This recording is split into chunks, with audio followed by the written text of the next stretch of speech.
Shalom saudara, pagi ini Mas Murni berbicara kepada kita, yaitu mengenai kemana arah perjalananmu. Saudara, mari kita renungkan tema ini, kemana arah perjalanan kita. Saya yakin setiap kita melakukan perjalanan, apapun itu bentuknya, kita nggak mau perjalanan kita menuju kepada yang nyasar, yang tersesat, apalagi nggak sampai pada tujuan. Pasti kita ingin mengambil jalan yang baik, yang sampai pada tujuan, sehingga kita melihat kita berhasil. Sama dalam perjalanan iman, perjalanan rohani kita juga. Kemana arah perjalanan saudara? Hari ini kita lihat di dalam firman Tuhan Mazmur pasal 1 ayat yang ke-6. Tetapi jalan orang fasik menuju kebinasaan. Saya ulangi, jalan orang fasik katanya menuju pada kebinasaan.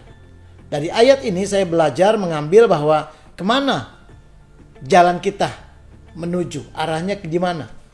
Saudara, perhatikan, kalau kita orang fasik, ya, kita udah jelas menuju pada kebinasaan. Di dalam Amsal pasal 11 ayat yang kelima berkata demikian, jalan orang saleh diratakan oleh kebenarannya. Jadi perjalanan orang kudus, orang yang saleh, orang yang benar, orang yang suci itu katanya itu dia berjalan di dalam jalan yang rata. Tetapi lihat kata Amsal 11 ayat 5, orang fasik jatuh karena kefasikannya. Ada perbedaan saudara. Jalan orang benar itu rata.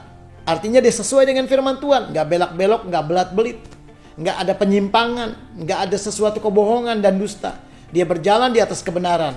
Tetapi saudara, orang fasik perjalanannya seperti orang yang terperosok dalam lubang. Masuk ke jurang. Saudara, karena perjalanannya apa? Tidak rata. Tidak berjalan sesuai dengan firman Tuhan. Mengikuti segala arus dunia, mengikuti kebohongan, kedustaan, kegelapan, dan akibatnya dia terperosok ke dalam jurang itu.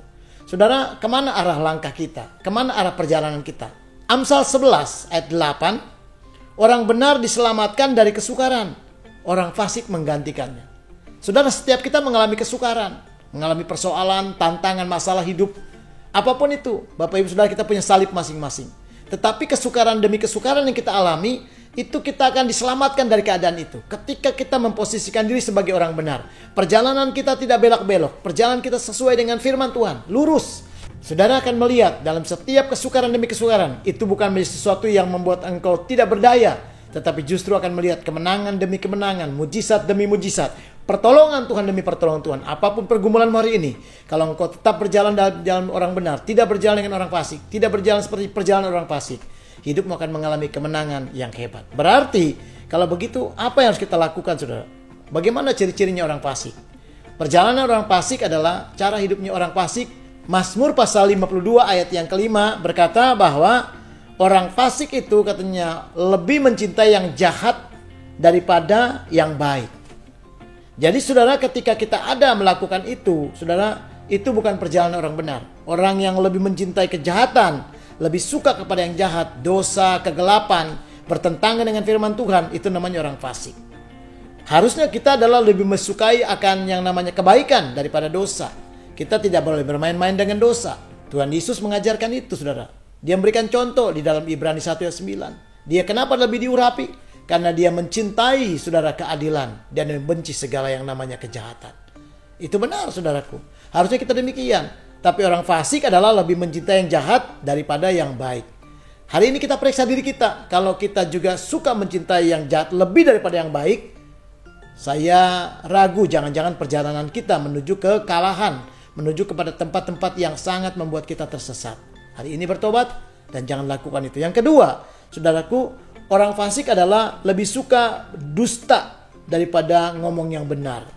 Lihat Mazmur 52 tadi ayat 5.